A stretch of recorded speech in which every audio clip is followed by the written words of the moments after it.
হযরত ইদ্রিস বিভিন্ন দল ও সম্প্রদায়ের জন্য তাদের সামাজিক অবস্থান অনুযায়ী সুনির্দিষ্ট আইনকানুন ও রীতিনীতি নির্ধারণ করে দিয়েছিলেন।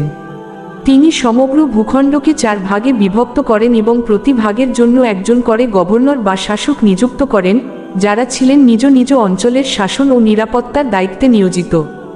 একই সাথে চূড়ান্ত সিদ্ধান্ত নেওয়া হয়েছিল যে এই শাসন ব্যবস্থায় আল্লাহ তাআলার পক্ষ থেকে অবতীর্ণ ওহীর আইনকানুন ও রীতিনীতি সর্বদা অগ্রাধিকার পাবে এবং সবার ঊর্ধ্বে থাকবে। হযরত ইদ্রিস এর শিক্ষাদানের মূল বিষয়সমূহ। তিনি তার অনুসারীদের প্রধানত যে 10টি বিষয়ে শিক্ষা দিতেন তা হল: 1.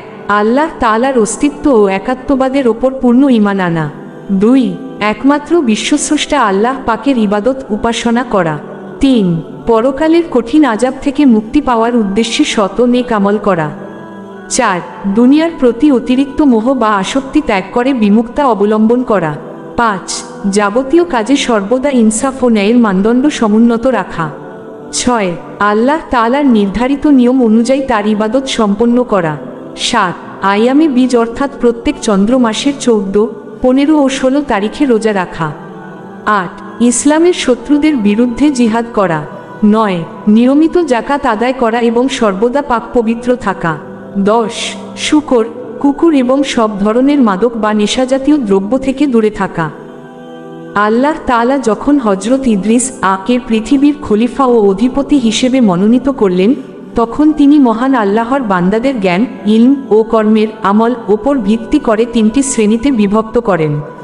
এই শ্রেণী 3টি হল: জ্যোতিষী, জ্ঞানী বা ধর্মতত্ত্ববিদ, বাদশাহ এবং প্রজা। তিনি পর্যায়ক্রমিকভাবে তাদের মর্যাদা নির্ধারণ করে দিয়েছিলেন।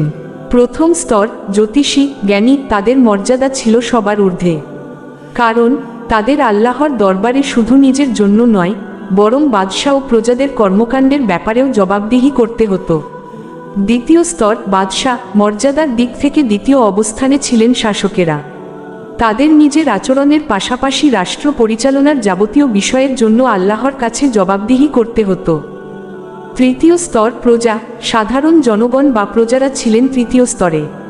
তাদের শুধু নিজেদের ব্যক্তিগত কর্মকাণ্ডের জন্য জবাবদিহি করতে হতো। বিশেষ দ্রষ্টব্য, এই মর্যাদাক্রম বা শ্রেণীবিভাগ কোনো বংশ বা খানদানের পার্থিব আভিজাত্যের ভিত্তিতে ছিল না, বরং তা ছিল সম্পূর্ণ দায়িত্ব ও কর্তব্যের ভিত্তিতে। সার কথা হল, হযরত ইদ্রিস মহান আল্লাহর সান্নিধ্যে উত্থিত হওয়ার পূর্ব পর্যন্ত শরীয়ত ও রাষ্ট্রনীতির এই সমস্ত কল্যাণকর কানুন মানব সমাজে প্রচার ও প্রতিষ্ঠা করে গেছেন।